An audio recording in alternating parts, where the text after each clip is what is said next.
Монголын сайхан орны манд хотсон мөнгө тэнгэр хөгцөн кирхэвэр мордын тоорой бөмбөрчсөн тал нутаг хараа эсхүрх хязгаарт сунайсан хэвээр улсын дархан хэл төв талбай амгалан хэвээр атгаа татгаж болдгүй нутгийн цэнгэр салхины оморд цэнгэр их шиглэн домог шивсэн хэвээр ингээд бодоход мөнхөд үргэлжилж Монголын бүхэн монголоор байх юм шиг амар амгалан сэтгэл нэгэн зүг өгөл.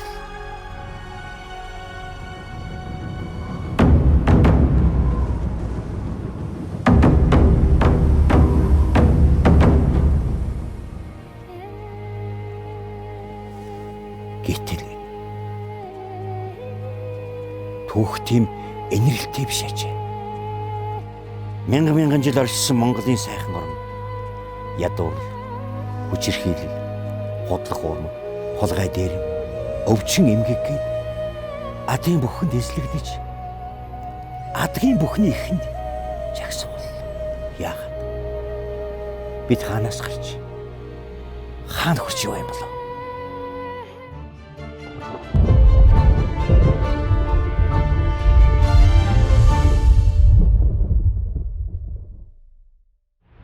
Идеал.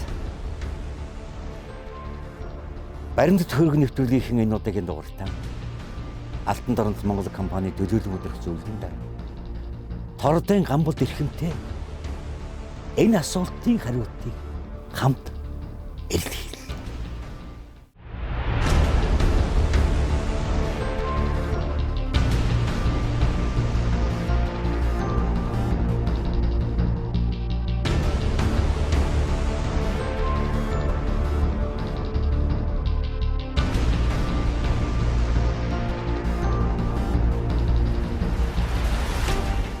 Ямар ч байсан 30 жил дууслаа. 89 оноос одоо 2019 онд тавь тэр ярьж байгаа энэ цагт одоо хүн нэг 60-ны настай, ядаа нэг 100-ны настай гэдэг бол одоо бас л өнгөрсөн 30 жилийн харгаас өөр замгүй л байна да. Тийм биз ер нь. Дүгнсэн дүгнээгүй энэ орчин тойронд ойлгомжтой л гэж байгаа юм чи.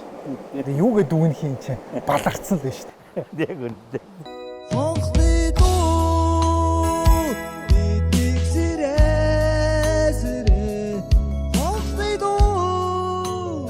Онд 90 онд одоо тэр Сүхбаатарын талбай дээр анхны арчлалын төлөө шин тогтолцооны төлөө чагсаал цуглаан хийж авах чинь хөхөө өвлийн хүүтэнд бүх цугларч исэн хүмүүсийн зүрх сэтгэл төр чинь бид нар энэ социализм гэдэг энэ нэг зөвхөн цөөхөн эдэн дарга нарын хүүхдүүд сургуульд явдаг, тусгай дэлгүүр эмнэлгээр үйлчлүүлдэг, улаан номертой машин ундаг. Энэ байдлыг хал бүгдөө чөлөөт эдийн засагтай, чөлөөт зах зээлтэй баруун Европ шиг, Америк шиг, Япон шиг болъё гэж бид нэр уг нь тийм л юм нөгөө эндэр дээр ярьж исэн хүмүүс нь хэлж исэн шүү дээ. А бид нар ч бас яг л тэгж ойлгоод уухайлсан шүү дээ. 1990-ад онд Монгол орон ямар их бэрхшээл, хатуу ширүүн цаг үеийг туулсныг мэдэхгүй. Эсвэл мартсан хүн олон болжээ. Дэлхийд дахинд дэгдсэн цаг үеийн ширүүн шурга талын Монголд хайр наргүй үлээж, эрчүүд архинд орж, ээжүүд нялх хүрээ гудамжинд хаяхад хүрсэн. Хадгаламж хоногийн дотор хоосон цаас болж, үйлдвэрүүд өдрийн дотор дампуурч, гэмт хэрэг жилийн дотор хэд дахин өсөж, өмчгүй төсөвгүй болсон төр эмнэлэг сургуулаа халааж дийлэхгүй гал алдахад хүрлээ. Би ч та өөрөө 90-ад онд хүүхдтэй л да. Тэгээд зарим юмыг заримыг санахгүй. Надаас дүү хүүхдүүд бол бүр баг мэдэхгүй байх шиг юм. Ахаа ганцын 8-ны үе. Тий одоо шинэ үеийн хүүхдүүд бүр л мартаж байгаа бах. Та ч өөрийгөө нэг телевизээр 8-чин гэж хэлсэн удаатай. Тий. Ганцхан гэж. Ганцхан гэсэн лөө. Тэгэхээр тухайн 90-ад оныг нэг магадгүй үзэж байгаа залуу хүүхдүүдэд сонирн байх үүднээс нэг дурсаж ярих. Эсвэл тэрнээс өмнөх үе бас таны дурсамжид ямар байдлаар үлдсэн бэ? Би 89 онд 10 жилээ төгсөж ирсэн юм чи. Дөнгөж картны бараар л орж эхлэх гэж байгаа. Нийгэм яг ингээл огцсон өөрчлөлтөнд орцсон тий. Бүх юм задгаа болоод. Тэгэл тэр үе чинь бас нөгөө талдаа айгүй тийм нэг баярлж байгаа юм. Нэг уяастай, хязгаартай, нэг жоохон болон болцоотой, нэг жоохон эрх мэдэлтэй, нэг дарга сайд нар явдаг гадаад улс орн гэдэг чинь нэгттэй болж эхэлж байгаа байхгүй. Тэгэл анхны иргэний улаан паспортон дээр чинь нэг ганцхан ширхэг шар хуудас хавцралтаар өгөөд тэр чинь үндсэндээ гадаад паспортыг оруулж гадагшаа гардаг байсан. Яс гадаад паспорт гэж эхлээ байгаагүй. Тэг яг тэр үеэс эхлээд 90 оноос эхлээл яг гадаад руу одоо хэл одоо миний хувьд бол одоо би хэлэндээ салгаж байгаа түүх маань аахгүй. Ер нь та бизнесгээ гараа гэдэг юм уу ажил хэрэгцсэн байхаа гарааг ханаас ирсэн бэ?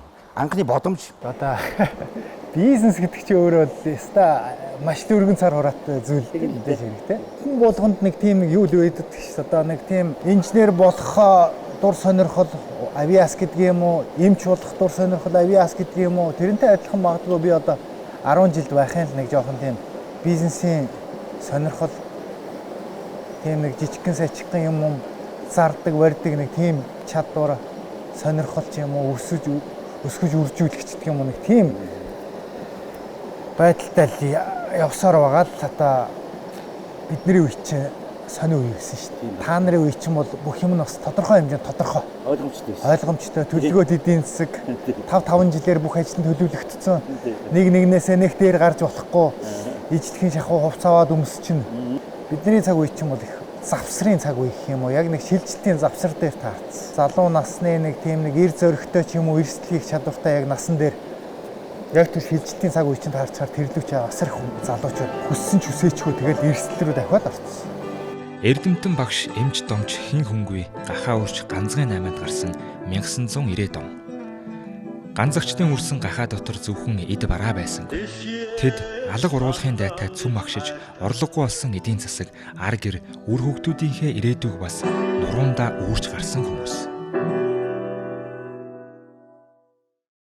Монголоор дайрж өнгөрч байгаа польшууд чинь хятадаас авсан бараануудаа яг энэ дээр чинь богоны цонхоор шууд зараал. Тэрий чинь нэг хідэн том тэр үе арай ахмад ах нар чинь бөөндж аваад дэнжин мянган захраа очиж зардаг. Нэмж. Тим цаг үеэс нөхгүй хил хаалттай авах үед. Тэглээгээл одоо Монголын хідэн ганцгчтуул ингээд би хэлжсэн нэгнийхээ баг нэг ойролцоогоо эргэлтийн хөрөнгө мөрөнгөө шууд нүдэн баримжаагаар болчихж байгаа байхгүй. Энэ бол нэг тийм нэг тэдэн гахаатай тэдэн машин гахаа ачуулж юм ч гэдэг юм уу. Бизнес гэдэг чинь өөрөө яг тэр үеч айгүй жоохноос эхэлжсэн. $500, $1000 эднэртэй л анх ганцхан явжсэн тийм цаг үе юм чи. Би бол их хвчлээ яг энэ Бээжин, Москва, Бээжин цаашаа зүүн Европ, Болгар, Югослав гэж тохой. Орос хэлтэй хүн. Тийм нөгөө тийм хэлтэй хүний л давуу тал юм уу да одоо. Тэгээд нэг тийм жоохон цаашаа улам агсан юм. Реэкспорт гэх юм уу да одоо Монгол хүний хувьд бол. Тийм юм бийж байгаа штэ. Тийм. Ер нь зүгээр ядардаг байсан баг тийм ээ. Бодоход бол ер нь зүгээр би манай найзуудаас би яг тэр үеийг үлдээ. Яг л тэр үед чинь би 30 хэдтэй л байсан. Тэгээд одоо ядарна гэдэг чи одоо тэгээд тэр насан дээр яаж мэдэх юм бэ? 18, 19-тэй хүүхдүүд ядарна гэж мэдэхгүй штэ. Тэгэл тэнтэстэй баг хэдхэн цаг суугаагаараа ч байна уу, ёогоор ч байна уу, унтаж босоод тэгэл ажиллаа хийгээл ч. Бөөн мөрөөдөл, бөөн хариуцлага, бөөн бас нэг амбицтэй. Тийм юмтай явж байгаа хүмүүс чинь тийм ядран гэсэн ойлголт одоо ядран айн, шантран гэсэн ойлголт тэр үеийн залуучууд байгааг бах уу. Одоо тэндээс бизнес эхэлдэ ингээ явуулаа наашин цааш нүүргийн худалдаа хийвлээ. Тэндээс л одоо ч мөнгө гэдгийг ойлгож эхэлнэ. Ашиг машиг бас нэг жоохон урам орхол юм болсон байх. Гадаад том зах зээл рүү алхаад эргэн тойрны нараа гадаад улс орны хөгжил харилцаа тэр одоо бараа таваар үйлдвэрлэл зах харилцаа дэлгүүр оршоо бүх тийм дэд бүтцийг харахаар бидний төсөөлж исэн мөнгө гэдэг чинь өөр айгүй жижиг юм болоо хувирчиж байгаа байхгүй. Бодож исэн бодол дотор кармандаач бодолтой байгаа мөнгө чинь өөрөө жижиг санагдаж эхэлж байгаа шүү дээ. Карманд байгаа мөнгө бол бүр байхгүй одоо бүр задгаа мөнгө болж хувирна шүү дээ. Тэгэхээр чинь бас хүний дайтай дэлхийд бас нэг эд дайны болчих юмсан гэсэн тэр одоо нөө сэтгэлгээ тэр эргээл нөлөөлөл байгаа. Бизнесийн хамтрагч юм уу нөхөрс юм уу аян замын түнш гэдэг юм уу итгэл таах хүн энэ гэдэг тэр харьцааны юмнуудыг тэнд бас хөрх мэдэрч байгаа шүү дээ. Эхлэн шүү тийм биш үү? Тэр найз нөхдийн ач гавья гэдэг чинь яг тэрэн дээр хамгийн их байгаа байхгүй. Нөгөө л хансиж нөгөө л нэг нэгэндээ дөмөг төшөг болж нэг нэгнийхээ бас нэг сэтгэл санаагаар дэмжих бүхэл юмор ачаагаа хоёр талаас нь өргөхөөс ахуулаад ч тэр найз нөхдөг чинь хамгийн нэгдүгээрт байгаа хүчин зүйл нь л байхгүй. Мэдээж тэр үед бол бас тийм эдийн засаг санхүүгийн мэдлэг боловсралтай тийм бизнест хөл гიშгсэн хүн баг байхгүй шүү дээ. Мэдлэг боловсрал нь өөрөө социалист төлөвлөгөөт эдийн засгийн мэдлэг байсан юм чи. Та энэ ойрын үед ажиллаж гэнэ үгүй юу? Энэ Билл Гейтс ч юм уу те? Энэ дэлхийн том бизнесмэнүүдийн намтрыг ингээд хэвлэл мэдээлэлээр арай буруу ойлгуулад. За ер нь баг сургуульд сурч яадیں۔ Те? Гараад бизнесээ хийсэн дээр стартап, entrepreneurship гэдэг гоё юм ярьдаг болчиход байгаа байхгүй юу? Өөрсдийнхөө хамаагүй өөрийнхөө аргаар хурдан олсон боловсрал цуурлаад бизнес хийж байгаа юм арай буруу ойлгуулад байгаа юм шүү. төгссөн төгсөөгүйгээр ойлгож чадж байгаа шадар хүм болгонд байхгүй шүү дээ. Тэгэхээр энэ бол нийтлэгээрээ бол бүгд сурах ёстой заавал. Тайл сургуульд байсан. Би одоо яг ийшээ ингээд алхаад энэ 104 зомын сайхан талд 15 дахь орол гэдэг байгаа шүү дээ. Тэнд нөө зөвлөлтийн 14 дугаар сургууль гэж. Тий. Тухайн үед тийм. Тийм. Та тэгвэл ерөөсө тэр сургуульд орсон бол унгаа орсон хэлтэй биш орос сургууль гэсэн үг. Тийм. Би 1-р ангиас л 10 жилээ төгслөө тэр сургуульд л байсан юм чинь. Энд чинь социализм үед Орос хэлний дээд сургууль гэж. Энэ сургуульд 90 онд гадаадны дээд сургууль болоход нь орж ирсэн. 4-р ангиас 10-р анги төгсөл Франц хэл үздсэн хүн би Францгаа багштай Францаар ярьдаг байсан хүүхд юм чи. Тийм болохоор намайг гайхал яагаад чи Францтай ангид? Яагаад би нөө өөрөө завч хөлөөтэй гэж ганцхан 8-нд явах. Тийм л юм дотроос сэтэж бодож байгаа л арга байхгүй. Ээж аавыгаа аргалж нэг энэ сургуульд сурсан болж дипломтой болно. А цаагаараа би нөө мэддэг сургуульд орчхоор их завч хөлөөтэй тэгэхээр ганцхан явна. А бид нар өөрсдөө гадагшаа явж бизнес хийж гаднаас мөнгө гууж, гаднаас хөрөнгө оруулах гууж байгаа улсууд бид нар тэр хүмүүстэй таалагдахын тулд тэдний ямиг яг тэр хүмүүстэй хурдан ойлголцолд хүрж шийдэлд хүрэхин тулд тэр хэлнүүдийн илүү их сайн сурах нь мэдээж нөгөө цөөхөн амтай жижиг зах зээлийн онцлог шүү. Ямар нэгэн үнэтэй цаг, ямар нэгэн маш үнэтэй бриллиант зүүцсэн асар их үнэтэй хувц өмсснөөсөө илүү хүнтэй тэр гэдэдийн хилээр харилцаж ойлголцож чадна гэдэг чинь өөрөө тэр хүнд бол тэрнээс илүү их хүнд бол импрешн гэж нэрлээд байдаг ойлголт байгаа шүү дээ. Сэтгэл төрүүлэх тийм ээ ингэ болсон гэж. Манай сургууль бол Токиогийн сургууль 1-2 дугаар курс бол бүгдийн маш олон юм 1-ээс 1, 2, 3 дугаар хэлгээд ингээд баг эхний 2 жил баг хэлний сургууль шиг л өнгөрдөг байхгүй юу. Тэгээ эхэндээ очиод их гайхажсэн. Одоо бол би ойлгоод байгаа юм л да. Хилээ эхлээ сурч иж дараа нь дэлхийн техник одоо соёл мэдлэгийн тий бизнесийн харилцаар ингээд нэвтэрдэг юм байлээ. Шилжилтийн шок эдийн засгийн нийгмийн хямралуулахээс өмнө 80-аад он бол их шорог нижигний хөдөлгөөний өмнөх нам хүмүүд нийгмийн эдийн засгийн хувьд хамгийн тогтвортой хамгийн их бүтээн байгуулалт хийгдэж соёл урлаг цэцэглэн хөгжсөн юм байна. Тогтвортой өсөлттэй эдийн засгаас төр нийгмийн зүтгэлтнүүд урлаг соёлын албартнууд олноор төрөн гарч тэдний бүтээж өвлүүлсэн төрийн өмч түүх намтар орчин үеийн Монголын суурийг тавьсан. Одоо багнаас өнгөрсөн өсөж төрсэн газараа ирэх хэрэг сайхан санагддаг хүний өвөө санагдана энд бас тийм ээ. Тэгэлгүй яах вэ? Чи одоо тэгэл юм уу энэ байрнуудыг чин гадаа хідэн хөгшчүүл ингээл хөрхий суугаал нарлаал энд нь баахан улаан номертой хар 24-үүд зогсож байна тийм ээ. Сайд дарга нарын тэр дунд чин ганцаархнаа хөрхий нэг том баахан 5 ушуутай нэг том зил 130 зогсож явах жишээний нэг тийм л одоо дүр төрхөл байсан л да. Нэг саятан гэж бичсэн тий. Саятан самбуу. Саятан самбуу гэж бичсэн тий. Километр гэдээс тий. Монголчууд галынхан дэргэд өвдөрөн хуур заалгадаг гэж ярьдаг. Тэг өвдийнхэн бар авдрын өмнө хөлөөж ичгээд тэр буурлын ухаан донд Монголын өр сад хүм болж өсөж дэгжиж ирсэн их түүх байдаг л да. Үзэгч та бүхэн гүр базарыг өөр газар хөрөөд ирлээ гэж битээ бодоорой. Бид Гамбол дэрхэнтэй ярьж байгаа нэвтрүүлгээс цааш нь үргэлжлүүлж байгаа. Тэгээ надад бол энэ орчийг бэлгшээлтэй танд их сонин сайхан яриа өрнөх байхаа гэж ингэж бодож байгаа юм. Магадгүй та тэр үл энэ дээрхэн музейд ирчлээ гэж бодох байдаг зүгээр ер нь таны ажил өрөө шүү дээ. Тийм хамгийн сонин. Одоо хүн болгон ч л өөрийн тийм эцэг их үг гол бас шүтэж биширч дөөрэж нөгөө бас нөө идеал гэдэг утга санаа чи агуулгадаг юм чи. Тэр утгаар нь өвөтгөө холбоотой зүйлүүдийг би энд хэлөө. Орж ирээд нүдэн таслаа. Энэ өвөгийн маань аавын авдар нэг ойролцоогоор 1870-аад онд хамаарагдах болж байгаа шүү байгаа. Энэ хувь нь болохоор манай эмигийн хувь юм баг. Монгол Улсын хөдөлмөрийн баатар 20 дугаар зууны одоо нэрт одоо сайхан ажил хэрэгч хүмүүсийн нэгэ зураг нь энд байна. Эндээс эхлээд одоо таны л яриг санах нь бидэнд сонирн байна л та ер нь л тий. Би энэ өвөө дээрээ төрсөн өссөн. Тэгээ би энэ өвөөтэйгээ яг тасралтгүй 27 жил хамт амьдэрсэн. Тэгээ намайг яг 27 настай байхад өвөө маань өөд болсон. Өвөө маань бол амьдралдаа бол ийм 2 машин л унсан байдгийн. Тэгээд энэ анхны одоо энэ модон кабинтэй Z105 гэж машин л да. Энэ машинаар бол өвөө маань үндсэндээ сая километр явж хамгийн анх одоо саятан гэдэг нэр цолыг авч ирсэн. Тэр их хүнд хэцүү зам харгуу хөгжөөгүй цаг үед хөгжөөгүй шахуу техникээр ингэж сая километрийн хоног гэдэг нь өөрөө бас одоо бодоод үзэхэд бас миний хувьд ч их айгүй тийм гайхмаар бахархмаар баг ч юм бас тэрийг төдийлэн сайн ойлгодгоо. Нэг л юм олон таван шүтэ машинт л яваад идэг боловч яг тэрийг нэг сайн ойлгох хэмжээнд байгаагүй байхгүй. Тэгээ энэ имэмэн л одоо энэ хүн л дээ. Ардын хурлын тэргүүлэгч нар Ж самбуугаа гэж байсан. Тэр хүний туслахаар ажиллаж байсан. За. Тэгээ бас нэг тодорхой хэмжээний өндөр боловсралтай хүн л дээ. Орос хэлтэй, хятад хэлтэй. Тийм үү. Машиныхан бүхийг донторч эрхлэхүү гайгүй юу ерэн зүгээр бас өвөгийн машин ирлээ тэргээс үүд болох. Тэгэл өвөгийн машин ирлээгээл тэр дээр чинь гарч дээр доо орно орж тоглоод хүүхдүүдэд сонин содон л харагдаж ш тэр бахан 5 шуутай машин шин гэдэг чинь нөө хар номертай улаан номертай 24-өөс илүү гоё харагдаж ш хүүхдүүд. Ерэн зүгээр тийм сайхан ажил хэрэгч, тийм их зүтгэлтэй хүний дэргэд байхад хөссөн өсөөгөө бол тэрхэн хадагсан гэдэг шиг хүн болоход бол ихниймэр болсон да ер нь бол тэ.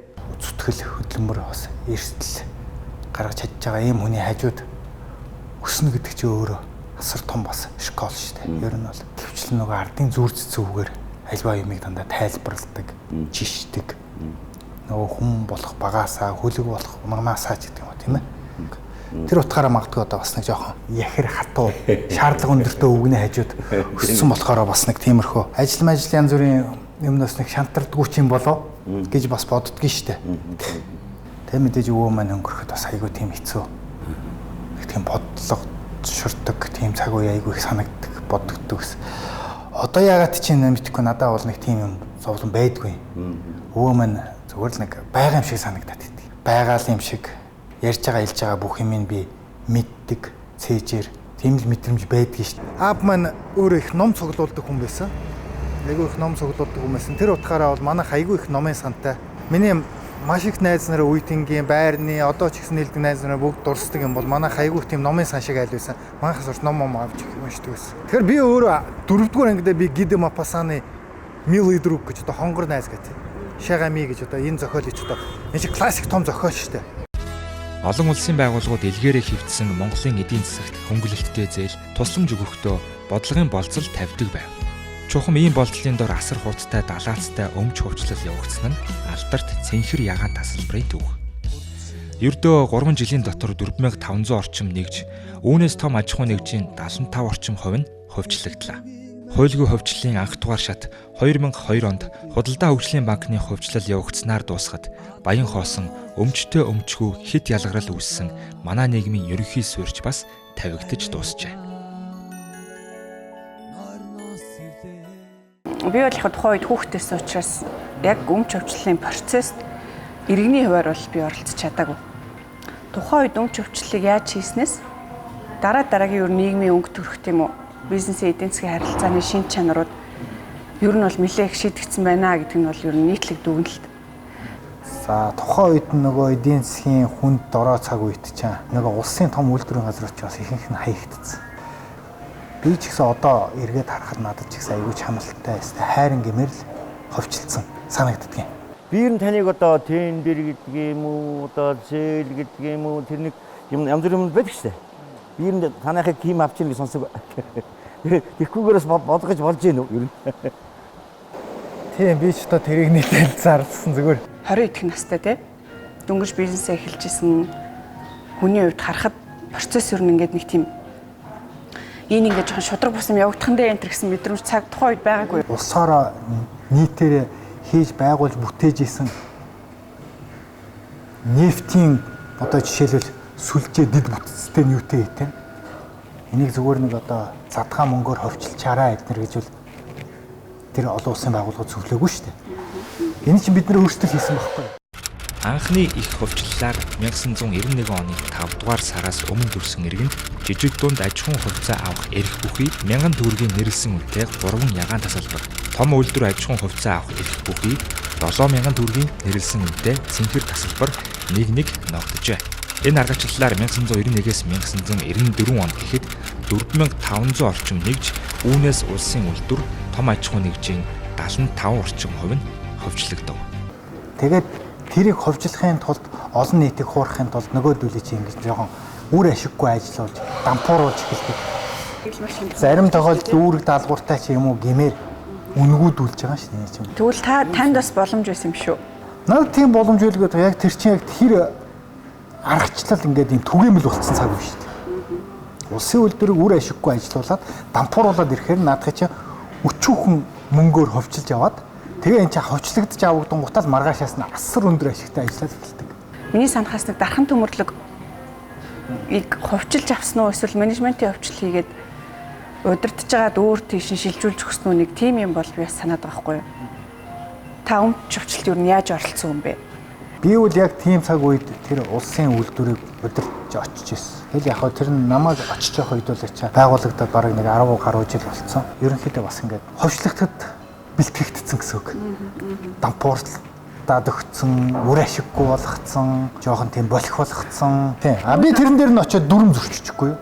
Тэгээд энэ төр засгийнхны уур дургу хүргэж эхэлсэн. Дүрм зөрчнө гэдэг нь балансын ашигтай. Одоо тэр тухайн үед тэр улс оронд үйлчилж исэн төрийн системд үйлчилж исэн дүрмийг зөрчиж байгаа байхгүй.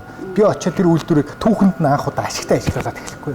Тэгээ зүгээр ашигтай ажиллуулахгүй юм чаа хамаг өрийн дараа ажилчид нэг 300 ажилчтай байсан 1200 та болгоод дундад салин тухайн үед 280 төгрөг байсан бол сая төгрөгийн салинтай болгож хаяад. Энэ чинь зүгээр байхгүй бас шүү.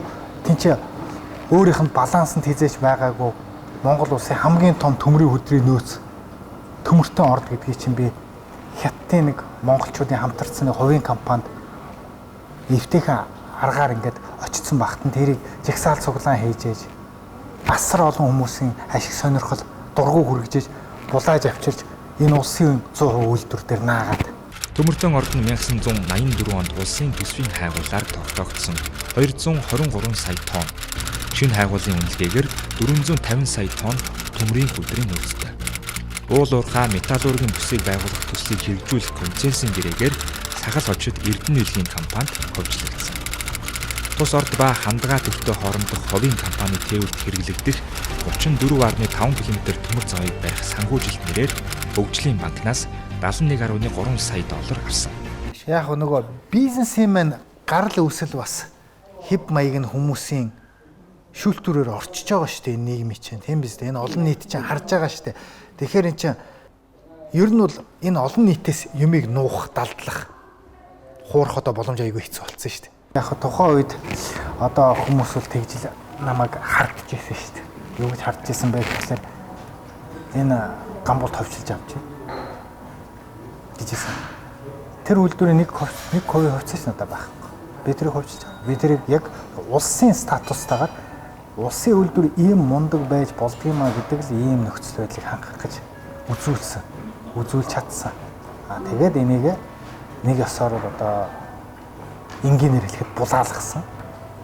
Маш үр ашигтай ажиллаж исэн үйлдвэрийг булаалгасан. Надаас булааж авсан худалдаа хөгжлийн банк бол огт үн цэнэгүүгээр концесс гэдэг нэрэнд ховчлогдсон.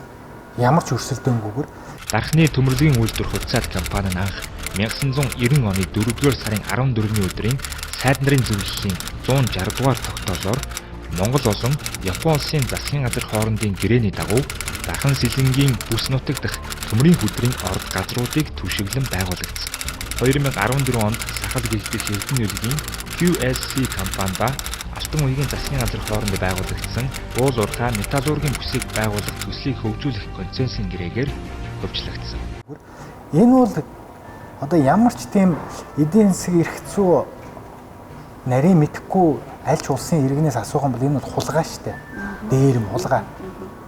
Төрийн ямиг хулгайлна гэдэг чинь өөрөө нийтийн ард түмний дундын өмчийг хулгайлж чинь гэсэн ойлголт шүү дээ. Ер нь бол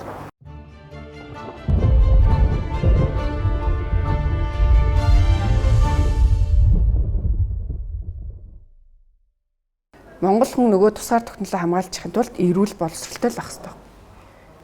Ийм байх боломж үйлчлэгээнүүд бүгдээрээ энэ нэг сонин хувийн хвшил ба төрийн энэ ийм гажуудсан харилцаанд дундуур ч урсаж алга болоод шүү. Тусгаар тогтнолынхаа одоо энэ гол тархлааг хийж явах хэрэгтэй төсвөөс 100 тэрбумаар наваад хувийн одоо ийм рент сикийн те түрээсийн гэх юм уу ийм том үйл хөдлөлийн бизнест хийчээд баруун гараараа зүүн гараараа болохоор зэрэг асар өндөр үнэтэй эмнэлгийн бизнес хийж шин. Таны хэлж байгаа надад өөрөө хувийн хвшилчин яага үзэн ядагдаад энэ үү гэдэг чинь энийг илэрхийлж чадахгүй боловч нийгэм өөрөө мундаг гярхаа мундаг олон тархинуудаас нийлээд агуу том тархи болчдөг болохоор энийг чинь мэдээд байгаа болохоор үзэн ядаад байгаа байхгүй юу? Бас зориг агсныг үнэхээр гүн утгатай хэлжтэй гэж бодоод байгаа байхгүй юу? Монгол хүний саруулах ухаан гэж юу гэлсэн юм бэ? 21-р зуун гарч Хувь заяа монголчуудын талд хэрэглээ. Хятадын өсөлт дор түүхийн эдийн үн нэмэгдэж, Монголын уул уурхай дэлхийн эдийн засгийн халуун сэдэв болов.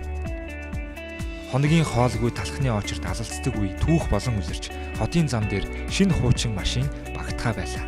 Уул уурхайн том мөнгөний эргэлтийг дагаад ганцхан биш газрын 8 алтны уурхай үл хөдлөлийн салбаруудаас шинэ үеийн хөрөнгөтнүүд төрөн гарах боллоо. Шүн нийгмийн гараан дээр үдсэн халтар царайт савнгийн дөрийг яг хуулж, гүүрний хоёр талд гарсан өдөр шүн шиг нийгэм.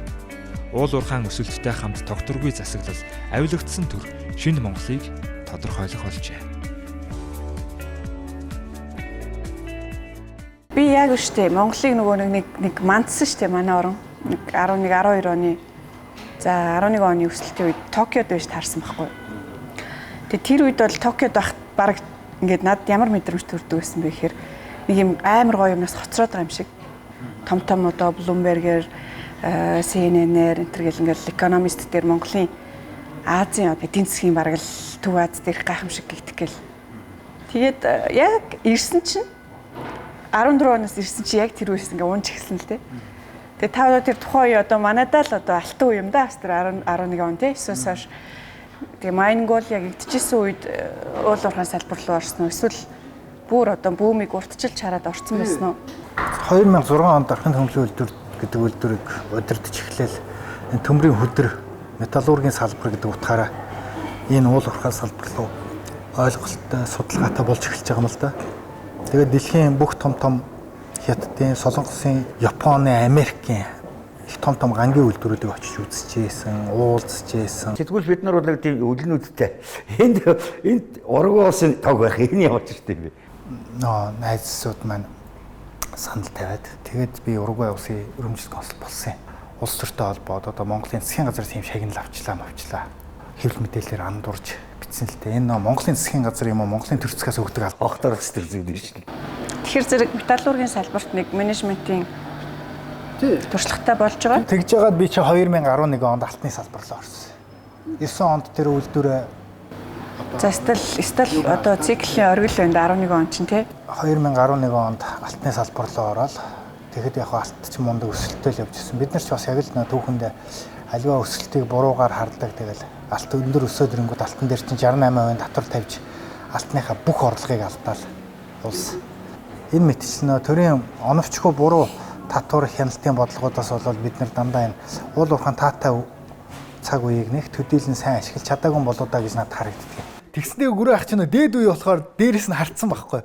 Би энэ доод үеийн нөхөр гарч чадахгүй болохоор нөгөө энэ үедээ бас нэг жоохон худлаа нэвтэрхий тойлох гэдэг шүү дээ. Уругвай улс гэх юм бол өөрөө энэ бол бас бидний асар том жишээ авах болсон байхгүй. Яагаад би жишээ авах харьцуулах хэрэгтэй вэ гэж боддог вөхлөөр энэ маань өөрөө би судлаад үзсэн чинь яг л бид нартай адилхан бас нэг хоёр том гүрний дунд байдаг. Аргентин, Бразил гэдэг. Газар нутгийн хувьд манайхаас 10 дахин жижиг. 150,000 квадрат километр. За гэтэл хүн ам нь манайхтай ойролцоо 3 гаруй сая хүн амтай. За ингээд энэ 3 гаруй сая хүн амтай улс маань хоёр том хөршийн донд тэгсэн мөртлөөс манайхаас нэг ялгаатай нь уул уурхай огт тэнцээ байхгүй.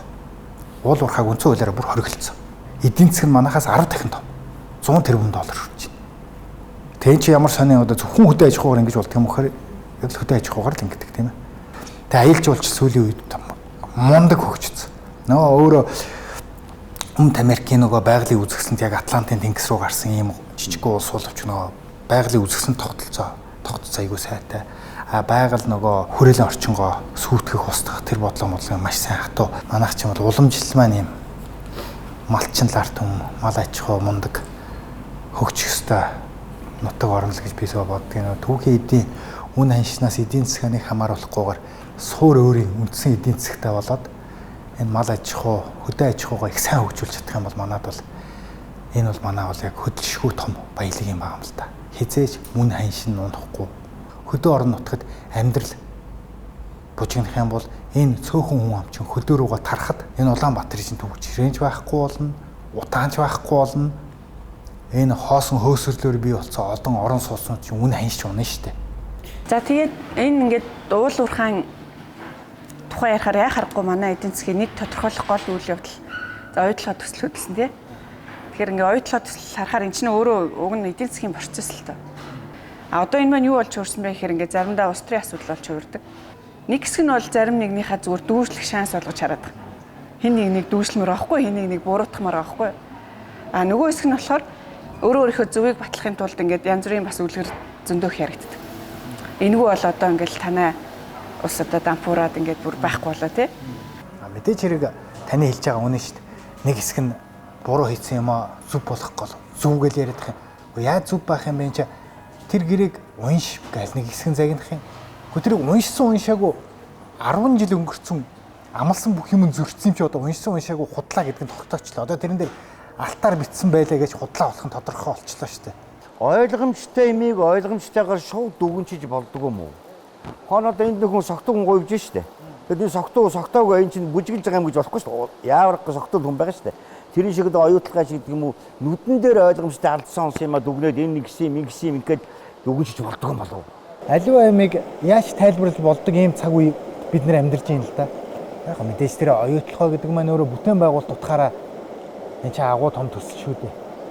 А тэрний хөрөнгө оруулалтын гэрээ буюу хоёр талын нэг нь Монгол улсыг ард түмнийг төлөөлж байгаа засгийн газар тэр баялагын эзэн. Нөгөө талд нь тэр төслийг хэрэгжүүлж үр ашгийг хуваалцах байгаа тал хоёрын хоорондох зохицуулт өөрөө шудраг болсон нөгөө л энэ чи ямар ч тэнэг хүний нүдээр хараад ойлгомжтой л байгаа шүү дээ. Засгийн газар гэдэг маань та жишээ нь одоо энэ компани байгууллагад ажиллаж байхад татвар авах хэрэгтэй угаасаа төр гэдэг тийм эрхтэй субъект байдаг тий. Татвар авна, заавал урхаас роялти авна. А эсвэл төр хэрвээ хувьцаа эзэмшиж бол хувьцаа эзэмшигч хөрөнгө оруулагч. Тэгэхээр манай ах чинь энэ оюутлага төсөл төр хоёулаа холилдсон байгаа шүү дээ. Тэ? Эрдэнэс Монгол энэ төр гээд нэг яригдахгүй боловч тэнгууд нөгөө шэр холтрын үед асуудал сөхөх гэхээр л үгүй наад авч байгаа татвараа харалтаа, ажиллаж байгаа хүмүүсээ харалтаа гэдэг. Ингээд энэ хоёр статусын дандаа холдог байхгүй. Мэдээж хэрэг тэр үл нөгөө гэрээг хэрэгжүүлж байгаа менежмент хийж байгаа талын хатуу байр суурь гэдэг өөрөө хөрөнгө оруулагч нартай чухал. Хөрөнгө оруулагч адилхан хувьцаа эзэмшигч болж тоглоно гэдэг чинь өөрөө буруу л байхгүй. Анханасаа баялгаа гаргаж байгаа юм бол баялагын эзэн юм бол тэр хувьцаагаа яга үнэгүй аваагүй юм. Баялагынхаа оронд. За та зүгээр хамгийн энгийн ухаанаар бодоод үзэлтэй. Хоёулаа одоо эндээс камертагаа гараад танихгүй долоон буудал чингэлтэй энэ хойтлын гэр хороолоор нэг должин имээ дондог өвөөгийн очил л да. Танихгүй. Тийм. Тэгээд хоёулаа яриад асуугаад үзье. За танаа хашаан дотор ч бит хоёр худаг ухъя. Тийм. Тэгээд би худагнаас ч ус аваад зарнаа. Худагны угах зардал мардал бүх юмыг би өөрөө хариуцнаа. Та энэ худгийн энэ уснаас ашиг хүртнэ. 34%-ийг. Гэхдээ 34% хүртэхдээ надад мөнгөөр худалдаж авч иж хүртэн шүү. А дээрэс нь миний энэ ажиллаж байгаа хугацаанд та надад өрөнд орж байна. Хүүний. За ийм гэрээ хоёлаа зүгээр ямар ч 8 хэдгүй 7 буудлын должин имээ дондог өвөөдөр очиод санал болгоё. Хоёлаа айгүй тархиа хагцах хөлөө ш. Одоо Монгол бол энэ оюутлахын гэрээн дээр юу гэж харагдаад байна вэ гэхээр Монгол улсын засгийн газар бол нэг өөр улсын засгийн газар шиг харагдаад байгаа байхгүй юу? Монгол улсад ирээд 34% эзэмшсэн нөгөөдөл нь чи тэгвэл мөнгө гарга. Гэ өөр дээр нь хүү бодоод идэг. Авг нь чинь бол Монголын засгийн газар шүү дээ. Энэ нөгөө газар нутгийг чи эзэн. Энэ нөөц байрлаж байгаа газар нутгийг чи эзэн. Тэгэхээр энэ хүн чинь мөнгө гаргахгүйгээр тэрнийхээ хувьцааг эзэмших хэрэгтэй байхгүй юм чи. Энгийн логик шүү дээ. Би бол бизнес гэдэг юмыг бас өөрөө 30 жил хийсэн хүн. Би ганцхан дотоодын зах зээл дээр ирж байгаа. Би олон улсын зах зээл дээр гадаад дотоодын өчнөө олон том хэмжээний таних мэдэх тэр бомтнуудын хэмжээнд хүртэл бас янз янзын бизнесийн юм мэднэ. Энэ гэрээ бол тэнэглэлтэй. Энэ бол тэнэглэл. Түүхийн одоо жам юм да тий. Дороо буура тэр чулуун зэвсэгтэй тэгсэн мөртлөөс асар их баялагтай хүнтэй очиод чи яаж 8 хийх юм бэ? Тэрнтэй гүйг наадах чинь буруу чи надаас жоохон ашигтай, надаас илүү ашигтай чи нөхцөлийг ав гэж хизээч хэлэхгүй шүү дээ. Тэрнт чинь нэг тол юм уу нэг хүлэгдэх чихэр өгөөл оронд нь алт тэр алмаз эрднийг авъя шүү дээ. Тэгж л ирсэн шүү дээ. Түүх. Тэр нөө Христофор Колумбо тэр твүүдийг андуурч бөмбөрцгийг нөгөөтөл нь тойрох гэж явж гин гэж нээгээл тийм ээ. Тэр дараа нь тэр Америго гэл одоо тэрний чинь цаг үеэс хойш тэгэл тэр баруун Европт бүх өнөөдрийн хөгжилт гүрнүүдийг төлөөллүүд тэр Голландууд нь, Ирландууд нь, Францууд нь, Португалиуд нь, англичууд бүгд тэр дэлхийг л эзэлж исэн биз дээ. Тэр бүх баялагийг авч исэн биз дээ. Тэгэхэд тэд нэр шударга 8-аг л ярьж исэн шүү дээ. Хамгийн шударга 8 шүү энгээд. Өнөөдөр тэр шударга 8 чи өнөөдөр манай Монголд хийгдэл явж байгаа шүү дээ. Корпорацийн хэлбэрт одоо. Тийм шүү дээ. Зүгээр яах вэ? Нэр томьёон л яах вэ? Нэр томьёон Рио Тинто ч гэдэг юм уу нэг тийм нэртэй л болцсон болохоос чи шударга 8 л явж байгаа гэж л ярина шүү дээ. Ер нь зах зээлийн төрөх процесс бол ингээл нэг тавтаа явж байгаа. А энэ дээр бол яг гамбалдахын хэлж байгаагаар нэг тийм бурханчлах хэвээр юм шиг тий. Одоо ингээ орон нутгийн хүмүүс монгол хүн нөгөө нэг хэлээд байгаа монгол хүний саруулах ханаар үгүй эн чинь буруу юм биш үү гэж тасах гэхээр чи тэнийгээ мэдэхгүй байна. Эднэр чи мундаг заа юу, лаг заа юу, хөвчтөн заа юу гэдэг ийм нэг дотоод өөрөө Монголын нэг хэсэг байна уу гэвэл байна. Байсаар ирсэн тий. Энэ ордыг хэн нээсэн? Шин цагийн л Христофор Колумб буюу Роберт Фридланд гэдэг хүн нээсэн шүү дээ. Фридланд чинь саяхан Конгод бас хайгуулын Тэгэлгүй яах вэ? Одоо эн чинь та ингээл харах юм бол одоо дөнгөж сая арчилсан Конго улсад. Арчилсан Конго улс гэж байгаа шүү Африкт. Газар нутгийнхаа хэмжээгээр Африкт бараг 2-т орж байгаа Алжирийн дараагаар. Хүн ам ихтэй. Тэгсэн мөртлөөсөө 2018 оны олон улсын байгууллагын судалгаагаар дэлхийн хамгийн адгийн улс гэдгээр тодорхойлогдсон. Ягаад гэвэл энэ өөрөө ганцхан үндсэн шалтгаан яг манайхтай ижил. Төрийн авилгал. Төрийн авилгал. Газар доор нь олон улсын одоо рекламддаг өөрсдийнх нь тэр одоо хөрөнгө оруулагч нарт рекламддаг олон улсын тэр хэвлэл мэдээлэл дээр тавигддаг нэг тоотой. Газрын доор нь бараг нэг 25-6 их 80 долларын баялагтай гэж. Триллион. 25-6 триллион долларын баялаг газар доор нь байдаг гэж. Тэгсэн учраас тийм дампуу улс. Хаана ийм мундаг үр ашигтай бизнес байдаг вэ гэвэл хамгийн авилгалцсан, хамгийн сул дорой улс оронд, хамгийн ялзарсан засагтай улс оронд хамгийн ийм том жекпотууд гарч ирдэг байхгүй юу? Монгол, Конго гэх мэтчлэг. Нөгөө л Фридланд маань бас л Конго тийм л юм болж байгаа. Хот руу чиглэсэн ихнүүдэл их хотыг бий болгож үүнийг дагаад үл хөдлөх үйлчилгээний салбар Монголын эдийн засгийн салшгүй нэг салбар болж хөгжлөө. Түүхэндээ анх удаа 1 саяас олуула нэг дор төвлөрсөн монголчуудад утаа, төвжрэл, хөрс усны бохирдол, ширэнгийн хот гээд шинэ асуудлууд тулгарх боллоо. Уул ус, хангаа говьар нутагтай монгол хүний шинэ нутаг, тоонот болох Улаанбаатар хотын хөгжлийн загвар, модерн соёл, хотын иргэний идеал ямар байх вэ?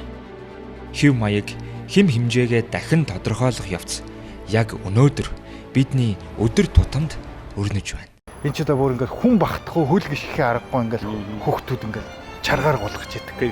Ийм мундаг том тухайн үед л өстой жинхэнэ одооны энэ ски резорт байсан байхгүй юу? Зүгээр бодод ийм танд тэр үед Улаанбаатар хамгийн гоё юм үзүүлэх болохоор дандаа микрийг авдагсан тийм ээ. Тэгээ нэг доорын бөөнөрөө 70-80 онд чинь ийм өндөр байшингууд баригдсан байна гэдэг чинь өөрөө янз бүрийн энэ тэнд олдсон зураг мурагнаас ийм өндөр байшингуудаар л Нью-Йорк гэдгийг чинь бид нар энийг ч одоо микри чинь Улаанбаатарын Нью-Йорк гэж нэрлэдэг байсан байхгүй юу? Яг одоо өнөөдөр бол бас ингээд хөгжөөд өндөр байшингууд бас сүмдэрж илэн. Гэхдээ хүний сэтгэлд оршин хүний тоонууд гэдэг юм одоо уянгаа хэлэх юм бол багнаас эндөнгөрсөн болохоор энэ бүхнээс үнэтэй санагдана энэ орчин бол юм тийм ээ. Гэлгүй ах энэ ч одоо миний л одоо гарцаа авахгүй нутаг миний л бодогддог бүх юм дотн шүү дээ. Энэ ч одоо мод зод ингээл энэ зам харгуу энэ байшингийн байрлал булан тохоо өнгө төрөх бүх юм л маш дотн санагддаг байх юм чинь. За Богдхан уулын бас энэ одоо хормойд гэж ярих уу? Улаанбаатарт хамгийн урд хязгаар шүү дээ тийм ээ. Энэ тэгээд надад нэг тийм гоё юу байна. Энэ зүлэг, ус, нар ийм задгай агаар шүү дээ. Энэ нь угаасаа бидний тэр хабитат гэх ойлголт байна. Мянган жил ингэж одоо амьсгалж амьдарч нутагч ирсэн ойлголт. Тэгэхээр бид нар энэ хабитатыг бодож өгнө хотын хэстэй юм шиг байлаа шүү дээ. Тэгэхээр яадаг вэ гэхээр энэ Токио, Хонконг энэ төр гэснийг харахад нэх гоё юм ингээл одоо гялцсан хотууд ш шүнийн гэрэлтэй. Энд ч нөгөө газаргүй ингээд шавж барьдаг. Тэгээ их шавцсан учраас тэр шүн мөн ингээд одоо байгалийн бэлтгэлгааны гэрлэр гоё тэгэхэр чин зэрэг холоос гоё харагдаад байхгүй юу? А тэрийг дөөрөөгөө хийчихэр чин гэхдээ бидний тэр одоо унган орчин гэдэг юмд нэг тохирохгүй тэгээ монгол хүн стресстэй байдаг юм шиг санагдаад байгаа шүү дээ. Тэгэхээр энэ бодвол тийм хүнээ бодож иж иймэрхүү хотхон одоо нөгөө зохион байгуулалтаа хийдэг бах та. Одоо Герман улс гэхэд 80 гаруй сая хүн амт. Харьцуулах юм байна. Тэр улсын одоо хотууд бол үндсэндээ манайх шиг ингэж их шаваарлдуулсан өндөр юм барилгууд байдаг шүү. Тэгэхээр бидний хувьд бол ууг нь бол нөгөө ийм жоохон дэлгэмэл задгаа газар чөлөөтэй ингэсэн нэг иймэрхүү хэлбрээр байвал их манай Монгол улсын онцлог байх болоо. Тэрнээс бид нар одоо Токио, Хонконг, Нью-Йорк стилээр л их утгагүй л дээ. Шавааралт болсон машинууд нь бөглөрөөстэй. Өөрөө дээрээс нь чи өөрөө нөхцөл байдал амьдралын хэв маяг чаа. Эдийн засаг санхүүгийн хөрөнгийн зах зээлийн том ийм хаб байж тэгж үүсч хөгж нягтарч нэг доор төвлөрдөг. 54 53.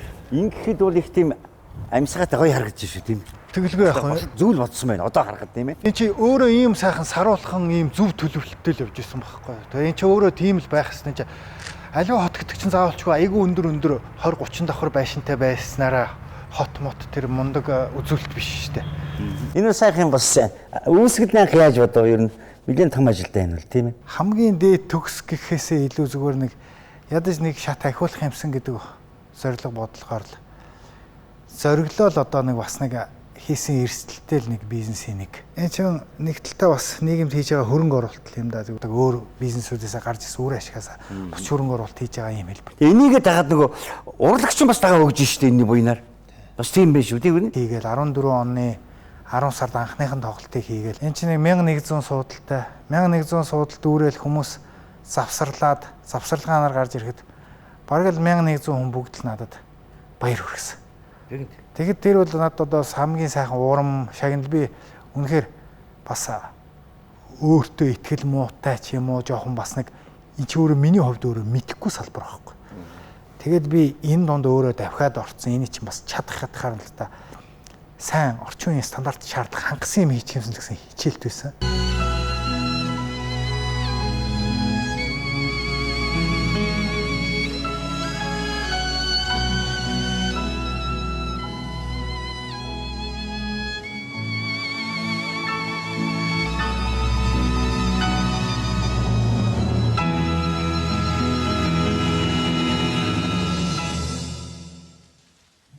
Энийн одоо цаад мөн чанарыг би урлагийн хөв юм зохиолч, жүжигийн зохиолч цаад мөн чанарыг би сайн мэдэж байна л да. Энэ бол зүгээр таны тэр олон ажлыг хайж байгаагаар босч байгаа. Тэгэл яг тэ санаа тэгэл Монголын залуучууд маань аятайхан байгаас аятайхан сонсоосоо аятайхан баринд байгаасаа гэсэн сайхан сэтгэл байгаа ш. Тэр ойлгомжтой үнэ шүү дээ.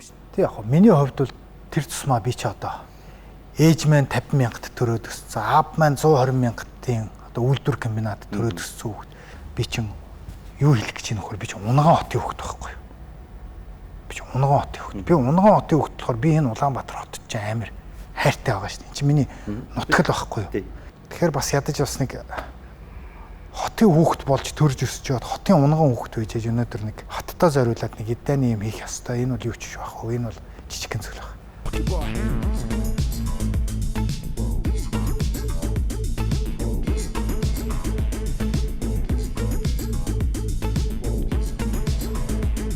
Бас нэг хүний нэг хувь хүний нэг тийм нэг романтик сэтгэлгээл юм да. Бас нэг ийм юм хийнэ гэдэг чинь тийм ээ. Нэг талаасаа романтик байгаа. Сайн байна уу туяа багшаа? Ой сайн байна уу?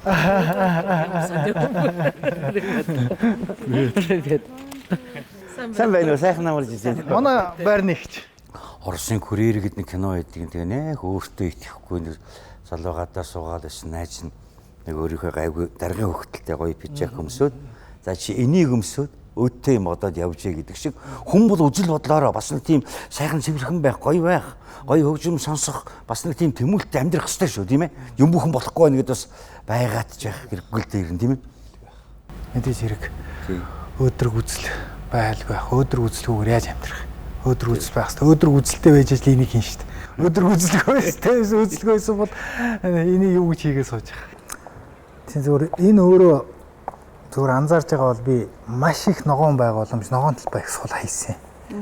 Нөгөө түрүүн хэлдгээр нөгөө алга дарам газар болгоныг бизнесжүүлэх, хөрөнгөжүүлэх зорилгоор биш. А тэр хөрөнгийн өөрөө үнц нь байшин тэр оршин суугчийн үнц нь гэдэг маань өөрөө энэ тогтчигдсан ногоон байгалийн орчинд л агуулгадах байхгүй. Тэрнээс биш одоо тэр их айл их олон өрөөтөдөө биш. Их гоё одоо янз янзын одоо тэр дизайн интерьерийн засалтаа биш. Энэ талбай дээр чинь хүүхдүүд энэ машин талбай дээр чинь хүүхдүүд хөлбөмбөг тоглоно гэхээс биш ингэж машинууд ингэж их заа завсаргуу зогсдог тийм тохиолдол байгаагүй юм. Одоо эн чинь ингээд хөөрхий машинууд нь багтахгүй болохоор явгууны зам энэ тэмдгүү ингээл гараад утсан байна. Хувь хүний хувьд ингээд богдуулын хормойд бүтээн байгуулсан энэ гой газраар ирэхээр юм дандаа хоёрдмал мэдрэмж төрөөд байдаг л та. Нэг нь бол одоо нөгөө л бидний гоё орчин үеийн хэрэглээтэй баймаар байна. Дэлхийд дахинтай хөл зэрэгцмээр байна тий. А нөгөө нь бол бас Монгол хүний уламжлалт үндэслэл байглаа одоо онгон тагчнаар нүлтээх гэх мэт. Энэ ингээ бидний хуучин ба шин энэ үндэслсэн юм нэг дилемма байдаг тий. Энэ дээр одоо би танаас бүр ингээ тулгаа асууя л да тий. Та нар ингээ бизнесменийн хувьд дэндүү төрж орж ирж байгаа юм шүү тий. Богдуулчаад бас нэг шүтээн маягтай уулгаа шүү. Тийм энэ ч одоо мэдээж нөгөө дөрвөн уулын дунд л байгаа хотчууд ээ. Тэгэхээр энэ дөрвөн уул чинь дөрвөлэл шүтээнтэй одоо хайрхан тийм ээ. Байгаль орчныхаа тэр гоё үзэсгэлэнд гоё нөхцөл байдлыг тэрийг улам баяжуулсан маягаар илүү их гоё зөв концепцаар нь ингээд нэг ашиглаж яага болохгүй гэж гэдэг л нөхцөл байдал дээрээс хандсан юм л да. Мэдээж энэнд бол туйлын гэж юм бол байхгүй. Альва асуудалт. Тийм болохоор энийг зөвтгөх нь мэдээж хэрэг нэгтэл нь нөгөө талын энийг бол мэдээж бас шөмжлөх л байх л да. Тэгэл одоо энэ зүгээр нэг хаягдсан байсан нэг тийм хоосон юм гол усын сэргээгээд гол улсын гоё урсдаг нөхцөл байдлыг хангаад голын эрг мэргийг гоё тогтчулж энд чинь бүр хол газраас хөрш шороонууд хүртэл авчирч ийм битүү шигүү ногоо ургах нөхцөл байдлыг үүсгээд энд тентхээ уурхаа дээрээс одоо гарч байгаа энэ том чулуунуудыг хүртэл наашаа зөөж авчирч энэ чинь ингэ тогтчулах гэх юм уу. Одоо зөндөө одоо ийм илүү их сайн нөхцөл байдалд нийцүүлэх гэсэн л оролдлого. Дээрээс нь мөнгөний ойлголт хүн болгоны хувьд өөр. Чи хүн өөрөө цаг минут цаг үеэр хувьсчээдэг болохоор одоо эргээд ингээ харахад бол миний мөнгөний тухай ойлголт бол ингээд өөрчлөгцөөр байгаа. Мөнгө гэдэг маань миний хувьд бол одоо тэр 5-10 жилийн өмнө бодчихсон 20 жилийн бодож исэн ойлголт тийс онд болсон. Энэ бол одоо бол бүр нэг жоохон философи руугаа ирээдүй үр хөвгтийн маань орчин энэ улс орны маань ирээдүй энэ улс орн гэдгээ жоохон өөр юм миний гэр юм шиг одоо хардаг. Энэ миний өөрийн аж ахуй миний өөрийн орон зай гэдэг утгаар нь харж улс орныгаа сайхан байлгах юмсан, гоё болгох юмсан гэдэг ийм мөрөөдлөөр орж эхэлж байгаа байхгүй.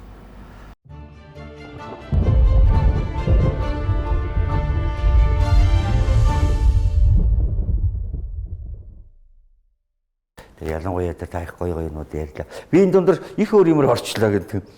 Төгс цагт таны тамирчин үү? Тий, төгс цагт манай компани нэрийг ерөнхийдөө логог бүсэн дээрээ зүүж, нуруунд дээрээ бичиж одоо тулаанд ордог л залуул да. Юр бусын мундаг авиастай. Тэр ч одоо бас л их авиас. Дээрээс нь одоо нөгөө ярианы хэлээр ёндоо гэдэг юм уу? Хиймэр шаардсан спорт байлээ шүү дээ. Ер нь бол бэлтгэл сургуультаас гадна. Яг сэтгэлээсээ л баярлалаа. Өнөөдрийн гоо сайхан ярьж байгаа өдөр залуунаас баз жаргал ярьж байгаа. Тавал одоо 48 9-тэй хүрж байна. Энэ биендээ сарчаатай юм яг тийм сайхан бие сайхан авч явж байна. Хоёр эрэгтэй хүн ярмаар юм ярьж байна уу? Өөргийн худалдаа, өмч хувьчлал, уул уурхай, үйлчилгээ, үл хөдлөх. Чөлөө зах зээлийн эдийн засгийн арчилсан нийгэм чиглэснээс хойш 30 жил өнгөрч нэг хүн давдах дотоодын нийт бүтээгдэхүүн $400-аас $4,000 болсон Монголын нийгэм дэлхийд дахинд хиймэл оюухан их өгөгдөл салбар системүүд рүү хийх цахим шилжил эд өрнөж байгаа өнөө үед гүйцэж биш ухтаж хөгжих загварч яригдах боллоо. Эргээд амилсан төрийн эдийн засаг түүнийг тавьсан авилга их ашигын сүлжээг энэ шатандж даван туулж дэлхийд дахинтай хөлнөлж хамт нүүхүү үлдэхүү гэдэгт хариултах салаа зам дээр бидрээ. Өөр сэлгэх цаг болжээ. Би 20 гаруй жилийн дараа яг энэ дээр зүгээр уран бүтээлийн группээр таныг хурж авчирч яриа авчихгаа л да. Би нэг юм асууя. Тэр үед ингээд үргэн 8 хийгээд энэ багсаал битүү хүн бичиж яхад монголчууд аягүй ямартай байсан. Одоо харахад биш. Их солбоотой хөдөлсөн, ярьсан, гүйсэн, харайсан хотоо штэ. Аягүй тийм доош орсон юм шиг харагдав. Бүгдээр нэг юм үгүй юм болов. Тэр их чинь бүгд хөдөлгөөнд ороод бүгд л яг таны хэлж байгаа тийм иймэртэй. Бүгд л тийм гордолттой байсан байхгүй. Тэгэл яг өнөөдөр 30 жил өнгөрөхөд бид нар чинь тэр мөрөөдөл нь биелээгүй бүгд унчиж байгаа байхгүй. Тэгэхээр ч ямар өөдтэй байхад бүгд л нэг тийм нэг одоо ярианы хэлээр бол бүгдээрээ холигт болцсон. Хиймрээ дороотл холигт болцсон. Тэгээ сууцгаач шүү дээ. Одоо гэтэл чинь бас дахиад цаг үе ингээд их сонирхолтой өөрөө өөрийнхөө дүрмээр бас хөдөлж штэ.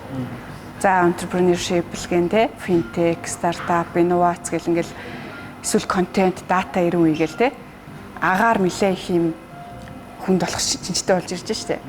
Тэгэхээр та одоо яах бол бас л ингээл 4 5 дугаар үед бас л бизнесмен хүний хувьд оролцоод ингээд өөрийн чинь бизнесийн шинж чанар ч гэсэн энэ цаг үеийнхээ онцлогийг дагаад хувьсан өөрчлөлтөд явах болов. Бизнесмен хүн бол өөрийгөө мөнхийн залуу мэдэрч одоо хичээж явах хэрэгтэй тий цаг үеэсээ хоцрохгүй нөгөө л гарч байгаа шин трендээсээ одоо хоцорчихгүй тэрийг аль болохоор төрүүлж шүүрж авч одоо ста пайонерын байхын төлөө ингэж явдаг. Тэгжээж бизнесийн өөрийнх нь угаасаа л онцлог. Бидний нөхцөл байдалд бол энэ өөрөө их тийм өөр нөхцөл байдал болцсон л доо. Цаагаараа төр засгийг хийдэг улс төрийн одоо бизнесийнхний ийм тусдаа ийм эдийн засаг бий болоод тогтцсон болохоор манад тэр нөгөө бусад хөгжсөн улс орны эдийн засгийн классик дүрмээр нь явна гэвэл одоо энэ бол ямар ч боломж өгсөн. Дэлхий дээр гарч ирж байгаа шинэ үеийг байлдан дагуулах гэдэг энэ ойлголтуудыг хийхэд бол зах зээл чи өөрөө эрүүл өршөлтөөний зах зээл болох хэрэгтэй. Энэ бол бусад оронд ч гэсэн 2 дугаар үе 3 дугаар үе нь гарч ирээд нөгөө булан ажилласан, давуу эрхтэй авсан, ор, дуурхай, төрийн өмчтэй тэрнийхээ өчүүхэн хэсгээр буйны юм элдв хандив ийм юу хийдэг, сан хийдэг. Тэр нь нөгөө нэг буцаагаад түүхийг худлаа бичиж одоо итгүүлэн өнөмшүүлдэг. Ийм процесс ч гэсэн яг манай оронд өнөөдөр тэр кастинг системийн чинь нэг одоо вакцины дархлаа хийх гээд яваад шүү дээ. Энэ улс төрчид чинь энэ хэмжээгээр эрх мэдлээрээ явал дараагаар нь бас л энэ 2000 гад оны түүхийг өөрсдөө бичнэ штэ. Тэгэл айгууд өнөөдөр нөгөө нэг Рио Тинтог магтаад юм уу оюутлахын хөрөнгө оруулалтын гэрээг хийчээд бандсандаа юм уу аргагүй ирэхэнд юм авцсандаа хамгаалаад байгаа улсууд чинь дараагаар нь энийгээ ярина штэ айгуу бол тодорхой хэдэн жил энийг үхтлээ би эсэргүүцэж ийсэн. Тэгсэн чинь өстой тэд нэр тим юм болсон байхгүй юу гэж нөгөө өнөөдрийн магчээс улсууд чи ярьж эхэлнэ. Хийсэн авторууд нь ийм гуйлгуул түүхэн зөндөл явж штэ. Бид нэр харж л штэ. Худлаа түүх яаж бичигдэ. Бид нэр өнгөрсөн 70 жилийг энийг мэднэ штэ. Шүтэж мөргөөл ингээд идэг Чингис хаан манай бүгд л үгүй ятцсан явж исэн штэ.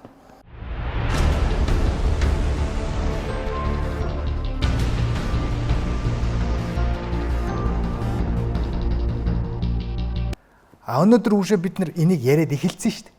Пүү па энэ муу янхнууд улс орны нэрийг гутаасан. Тэр янхнууд та сексийн айгүй өндөр мэдрэмжтэй болохоор янхандаа явдаг гэж бодож байна. Үгүй шүү дээ. Тэр хүмүүс чинь амьдрах гал явж байгаа байхгүй юу? Яг л тэр хүмүүст чинь өнөөдөр ард нь тижээх хүүхэд, төлөх түрээсийн орон сууц хашааны төлбөр, хүүхдийн цэцэрлэг яслын мөнгө гэд ийм боломж болцоонд бүгд байхгүй болохоор тэр хүн хамгийн эцсийн байдлаар зориг гаргаад бие үнэлээ явж байгаа байхгүй. Бид нарыг хятадуудаа унтлаа. Гадаадад улсынхаа нэр хүндийг ботсонгүй. Тэр улсынх нь карманаас нь бүх юм валютын ханш, бонд, жидүү, концесс, тендер бүх нэр томьёогоор тэр ард түмнийхээ цусыг сорж авчаад эргээд тэр ард түмнээ ингэж ялдаг байхгүй. Өөрөөсөө болохоор яг нарийнда үүсэх юм бол топ булгаач нар шүү дээ. Ламбар дээрэмцсэн. Хүний цүнх булаасан, гар утас дээрэмдсэн, орон байр ухсан хүмүүст үйлчлээд тэр олон жилээр нь шоронд явуулж болоод л нь шүү дээ. Энэ шоронд дүүрэн л биш тийм залуучуудаа. Тийм юм чи энэ хууль яг ийм хатуу, яг энэ хуулийнхаа утга санаагаараа энэ дээдчүүлд, энэ ордны хулгайч нарт үйлчлэх ёстой байхгүй юу да. Би бол одоо ингэж хайрыг удаан сонслоо шүү дээ. Би яг үнийг хэлэх үү. За би 65 настай, тийм ээ. Намайг 35 байхад 89 он арчил эхэлж би чинь говийн ганцаар дээр нэвтрүүлэг хийгээд явж ирсэн. За. Бидний үеийнх мэдв. Дан бүгд ярь мэдээч зудаа нөгөө хэд бол ийм л юм хойж явж ирсэн биш. Юу гэдгиймдээ уг нь музейгээ шинжлэх чинь төрийн үүрэг шүү дээ. Юм музей барих. Музейг нь өөрөөсөө тончиж байгаа юм чинь. Барих нь барих нь байтгаа уран зургуудын бүгдийг тоноод би зүгээр л ингээд санамсаргүй юм суглуулгатай болцсон ингээд худлаа яриа сууж байгаа удирдагч нар байж байгаа үстэй. Бид нар байж тий. Манай уран бүтээлч, зохиолч, сэтгүүлч одоо хүмүүс шүү дээ. Энэ хүмүүсийн ёс зүйн ямар харагддаг вэ танд? Өөр таны хууль бодол шүү. Өөрөө л эн чинь манай нийгмийн манай хүн амын л нэг төлөөлж шүү дээ. Бид нар ч адилхан. Тэгэхээр бид нар угаасаа л бүгдөө л адилхан байгаа байхгүй юу? Тодорхой хэмжээнд хүлцэнгүй, тодорхой хэмжээнд шантрамтгай, тодорхой хэмжээнд залхуу, тодорхой хэмжээнд хүнд хувь заяагаа даатгцсан. Дөрүүдээ буцааж их өнгөрсөн цаг хугацаанаас хайлаа л та бид нар чинь тийм ээ. Буцаад 13 дахь зуунаас хайлаа. Гэтэл өнөөдөр залуу хүмүүс юу хэлээд байна гэхээр яагаад ингэж бид нарт огт сонирхол ингэж байхгүй гэхээр бидний энэ одоо байж байгаа байдал ч юм уу бидний нөгөө энэ сайн сайхан гэж бодоод байгаа дүр маань төлөөлөхгүй байна гэдэг байхгүй. Бидний идеал дүр өнөөдөр ер нь хаана байгаа юм бол ямар ах хэвээр бол та өөрөө одоо орчин цагийн Монгол идеал эр хүний нэг одоо дүр мөн үү? За одоо тэгж өнгөрсөн болооч яах вэ? Хүн болгон өөрийнхөө идеалаар өөрийнхөө төгс төгөлдөр хэв хэлбэрлүүгээ амьдрах гэж хичээдэг баг. Гэхдээ тэр нь өнөөдөр нийгэмд нийгмийн олонхот нийцэж гинүү гэдгийг тэр бол нийгмийн тэр мундаг том шалгуур дундаас нийгэм өөрөө л гаргаж ирдэг. Монголчууд бид 30 жилийн өмнө гараанаас гарахтаа идеал болгож төсөөлсөн нийгмийн баримжаа чөлөө төрсөлдөө хөгжлийн жам ёсноосоо замын дунд гажиж цөөнхөн дөрвөн бичдэг олонхон түүний дагалддаг арчлаг эмээ арчил биш чөлөө зах зээл эмээ чөлөө төш нийгмийг барьж байгуулжээ.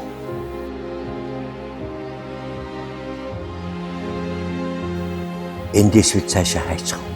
Тусгаар тогтолцсон бүрэн гэрэл Монгол улсын иргэн. Монгол хүн таны бодолд ирж байгаа учраас ирээдүйн Монгол орн ямар дүр зургаар бууж вэ? Үүнийг бүтээхийн тулд та хэрхэн оролцох вэ? Өнөөдрийн хүүхдээс өнөөдрийн бидний хүүхдүүд тоглож өсөж байгаа тэр тэдний маргаашийн тухай бодлоос төрөх үү ер нь эндээс? Тийм ээ. Хүн хүний цаг үед л өсөж байгаа, торинж байгаа цаг үе өөр юм чинь тийм ээ. Бидний үед бас л хэдий тэр социализм гэдэг нийгэмд нь л бид нэр өс торинж байсан боловч мөрөөдөл хязгаартай, үзэж харах юм хязгаартай, хөгжих юм бүх юм бас хязгаартай л тийм л нийгэм байсан шүү дээ. Зүгээр одоо бол эн чинь шал өөрийн нийгэм болцсон. Дэлхийн хил хязгаар өөрөө нээлттэй ийм цаг үе болцсон болохоор бас хүмүүсийн үзэж харах, хөгжих, орчин үеийн залуучууд хүүхдүүд энэ бүх юм бол шал өөр болцсон. Залуучууд энэ ямар шиг байна? Манайхан ер нь аржээ зүгээр анцхан харахад. Залуучууд аягүй соёлтой болцсон. Орчин үеийн залуучуудад илүү их тийм бас шал өөр одоо сэтгэхүй, хандлага энэ нартай болцсон. Бодлоцоог өөрчлөх энэ хувьсгалын процессыг дандаа манлайлж исэн залуучууд л үүдэг. Өөрөө өөрчлөлт хийх мань маш хэцүү эрсдэлтэй ойлгомжтой. Гэхдээ бид нар энийг хийхээс өөр ямар ч арга байхгүй. Энийг хийж таараа штэ ямар нэгэн байдлаар. Өнөөдөр хэдий мөнгөний хорвооч гисэн үнэн ялдагт дандаа итгэж байгаа хүмүүсээ үнэн ялын шүү. Би таны яг энэ таслаад нэг юм бичгтээ асууад байдаг асуултаа танаас асууч л та. Гэхдээ та нар хүн шиг амьсгалж чадахгүй тийм үү? Агаараараа амьсгалахгүй, хүн шиг хүн сэтгэхгүй, хүн шиг хөрсөн дээр алхахгүй, зам дээр гараа хөдөлж чадахгүй, хүний үндсэн үйлчлэгээ эрүүл мэнд боловсрал. Энэ хоёрыгоо нийлүүлж чадахгүй nation state. Суверенитет гэдэг байхгүй тусгаар тогтнолсон бүрэн эрхт Монгол улс. Бидний орны одоо байлдан дагуулт орж ирээд тийм үү? Эсвэл чамааг ингээд одоо колони улсын хувьд хамаг юм чинь татвар татаж авч явчаад хүн шиг амьдруулахгүй байсан учраас бид нар анханасаа яах гэсэн бэ гэхээр хүн шиг амьдрах гэсэн байхгүй тусгаар улсын иргэний хувьд. Одоо тэгээд тэр шин чанаруудаа алдчихад яагаад одоо түрүүн бидний ярьж байгаа оролцоогоо хийхгүй байна? Наадмаар уйлах гэсэн юм уу? Яах гэсэн? Та ямар байгаа? Бидний таны хэлж байгаа одоо нөгөө эрүүл мэнд боловсролч гэдэг юм уу? Энэ дархлаа, энэ идэл жоох ёстой эрхээ алдсан энэ нөхцөл байдал бол засагдаж болох зүйл. Тэгэхээр бидний энэ тусгаар тогтнол гэдэг бол өөрөө амин чухал нэг номерын зүйл. Гэхдээ бид нэр энэ тусгаар тогтнол гэдэг юм чи хизээ яаж хадгалагдах вэ гэхээр нөгөө Монгол гэдэг үндэстэн чи өөрөө хадгалагдчихэж л өөрийн соёл, өөрийн одоо ахуй энэ бүх юм чинь. Тусгаар улс гэдэг маань өөрөө юу гэсэн үг вэ гэхээр миний хэлмээр байгаа санаа нь чи улс төрийн амьтан байна гэсэн үг. Чи тэр тусгаар тогтнолын төлөө оролцоо хийдэг, иргэний эрхээ үүргээ эдэлдэг байхын нэр гэсэн үг. Эсвэл олон нийтэд устгах хэрэгтэй, буулчлах хэрэгтэй, эсвэл олон нийт ялах хэрэгтэй. Ийм хоёр юмны зааг дээр л ирж болох. Энд чинь айжмаар явсаар байгаа энэ чинь нөгөө туйл дээр ирчээд нь шүү дээ. Тэгээ улс төр гэхээр би нэг юм арай өөр өнцгөөс асууж үзье гэж бодоод байна л та. Миний хувийн дурсамж анх Осакагийн хэлний бэлтгэл очсон чинь надаа нийгэм аягүй содон туссан оюутнууд амар чөлөөтэй байсан байхгүй юу. Тэр чинь тэгэж хинч нэгээ хараад энэ хараа ийм малгай өмсчих, ийм өмд өмсчих, ингээ хөвтчих гэхгүй шүү дээ. За одоо бодоод тахаар би улс төрт бид нар бас яг адилхан санагдаад байна. аливаа юмд ингээ оролцоо хийхгүй бие барих ичих тийм үү. Эн чинь өөрөө явж ингээд айгүй юм иглээрээ байгаа нэг хөгжөөгөө байгаа нийгмийн бас юм шинж юм шиг байна л да. Тэгэхээр та ер нь ингээд ирээд харахад би нэг тийм хандлагаар хандажтэй ч юм уу те оролцох ёстой газар оролцоогүй юм байна да. Одоо ер нь оролцохгүй болохгүй юм байна да гэсэн тийм бодол байна уу танд? Хүсчээсээ ажиллал хийгээ явж байсан ш. Нэг талдаа хой одоол явж байсан ш. Залуу гэж хэлэхэд бас одоо нэг бүтээлч залуу нас бол биш болчихж байгаа байхгүй юу? Нөгөө талдаа бол нөгөө ирж байгаа залуу үе маань миний мэдхгүй, миний ойлгохгүй байгаа тэр юмыг гаргаж ирж хийх тэр хэв маяг гэднэр байхыг үгүйсэхгүй. Гэхдээ тэд нар маань өөрөө ямар ч байсан цаг үеийн буруу авторуудын залхамж халгааны бүтээгдэхүүнүүд битгий байгаасай л гэдэг цорын ганц хүсэл ирмэлзэл байгаа болохоор энэ рүү нэг тодорхой хэмжээний нийгмийн идэх оролцоо бий болгоод байгаа шүү дээ. Тэрнээс биш одоо би тэнд очиж эрх мэдэлд хүрээд би тэр эрх мэдлэр нэг бусдаар хүндлүүлээд сайхан газар амьдраад ч гэдэг юм уу ахуй амьдралаа дээшлүүлээд гэсэн одоо яг үнэндээ үл тийм сонирхол санаа бол үнэндээ халах. Өгшөө та идэвхтэй байх хэрэгтэй юм шүү. Дутуу игээд байгаа юм шүү. Та өөрөө цаг үеийн догмад ингээ баригдаад байгаа юм шүү. Дандаа хин нэг нь найддаг. Би бас яг тийм байсан байхгүй юу? Би 1989, 1990 онуудад тэр жигсаал цуглагнуудад оролцоод гүйж явах 18 настай хүүхэд байхдаа би тэрнэлд тууштай яваг байхгүй. Би яг тэнцэн би хийх ёстой өөрийнхөө дуртай, сонирхолтой мөрөөж байгаа ажлаа хийнэ. Энэ талбай дээр үг хэлж байгаа. Их гоё тайлбарлаж байгаа энэ ах нар маань бид нарыг нөгөө баруун Европ, нөгөө Япон, нөгөө Америк шиг болгох гэж байна гэж итгэл бид нар бүгдөө хоошоо суусан шүү дээ. Тэгэл тэр хідэн ах нар маань тэр ордон руу биднээс дэмжлэг аваад бид нар ордны хаалгыг онгойлгож өгөөл бид нар ордон руу орцгоосон шүү дээ. Өнөөдөр эргээд 30 жилийн дараагаар нөгөө 18 настай хүүхэд чинь би 50 нас хүрж шүү дээ. Тий, бид нарыг Америк шиг болгоно гэсэн үг нь. Тэгээс бид нарыг Америкт очиж 3 дугаар сортны хүмүүс болгоно гээгүй байхгүй юу? Өөрийгөө хангалтгүй л гэж боддог байсан энэ улс төрд оролцох. Бид нар манай минимум одоор хөдөлгөө байсан. Эднээс дотор амьд хөдөлгөө гэж байгаа. Тэр нь Гэтэл одоо дараагийн нэг 10 жилийн дараагийн үеэс надаас харахаар зэрэг би эднийг дутуу хөдөлгөөнтэй байна гэж хараад байгаа байхгүй юу? Бидний хувьд бол хамгийн гол амин сүнс нь бол иргэдийн буюу нийгмийн маш идэвхтэй байх хандлага. Энд чинь нөгөө нэг одоо Орос дээр зүрсээгүүдийг нь англи дайрч бас байдаг те нөгөө итэг. Тэгтээ тэрийг байнга шалгаж ягдаг. Магадгүй тэр 90 онд тэр партизанууд баатарууд чинь их сайн хүмүүс байжсэн байж болно шүү дээ тэр үедээ. Тэр хүмүүсийг чинь бид нар хараа хяналтгүй зоргоор нь хайсан болохоор энэ хүмүүс чинь нөгөө гажуудаад мутацанд ороод доторх сэтгэлгээ, үзэл бодол, ертөнцийн үзэл бодол бүх юм яг тэр ховсголыг зогсож исэн 30 жилийн өмнөх хүмүүсээс бүр 100% өөрчлөгдсөн байна шүү дээ. Манайхан ч бас тэгээд жоохон бохимдал байгаа шүү дээ. Энэ тэнгэрийн царай нэгд бишээ гэж баруун Монгол ардын дуу байдаг шиг бас л нэг ингээл байгаа шүү дээ. Ер нь тийм байгаас бидний энэ гажуудсан 30 жил ингээд дуусч байна. Ямар ч байсан дуусч хагаад бүгд л хүлээлттэй бүгд гордож байна. Гэхдээ хараад гордоод сууж болохгүй л дээ. Бид нар өөрсдөө энийг хөдөлж хийх ёстой. Энэ чинь бидний л амьдрал байхгүй. Бид нар өөрсдөө л хийнэ. Эс хин нэгэн ахад, хин нэгэн ихчд одоо найдаж болохгүй. Энийг бид нар өөрсдөө л уухаалж, бид нар өөрсдөө л босож хийх ёстой. Өөр ямар ч арга байхгүй. ер нь тэгэл нэг зүгээр зогсоод ич болохгүй л болоод байна да. Идеал гэдэг юм чи өөрөө хүний амьтнаас ялгарч байгаа цорын ганц гिच баг хэлж болох хамгийн анхдагч зүйл нь идеал байхгүй. Тэрэн дээр л хүн өөрөө оршин тогтнож тэр утгаараа ч гэсэн зүгээр мэдээж хэрэг нэг тодорхой хамт олонд ч бай, нийгэмд ч бай, улс оронд ч бай, дэлхийд дээр ч бай. Сайн зөв бодолтой улсууд нь дэлхийд хамаагүй их байдаг л байхгүй юу? Тэг зөв амьдрах юмсан, зөв системээр амьдрах, зөв орчинд амьдрах юмсан гэсэн.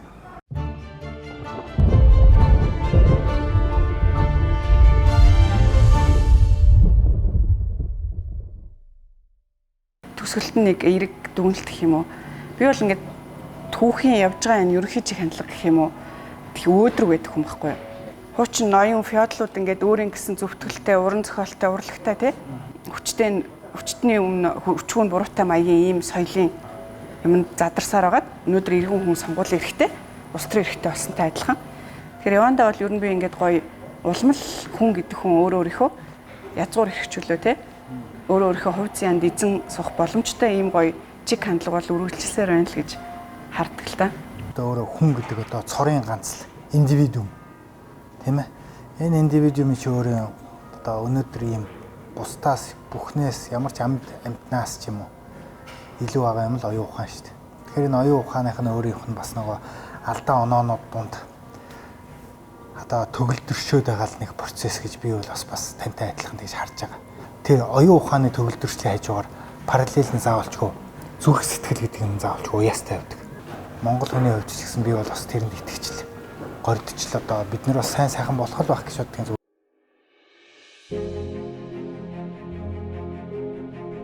Монголын ардчлал зах зээлийн эхний 30 жил яг энэ өртөө энэ гараанаас ганцэг дүүрэн мөрөөдөл үрж гарсан олон хүний халуун залуунаас хүсэл мөрөөдлийг хулгайлж одов. Гэхдээ галт тэрэг дахиад хөдөлж байна. Аав ээжийн ажилтай, үр хүүхэд нь эрүүл боловсралтай, даяар дурсагдсан бүрэн эрэхэд туурах тусгаар Монгол улсын сэргэн мандалтын төлөө Монгол хүн бүр хүсэл мөрөөдлөө сэргээн санаж шинэ идеалыг зорих цаг ирж байна. Сайн цаг ирж Монгол улс сэргэн мандна гэдэгт итгэсэн Тордайн гам болд.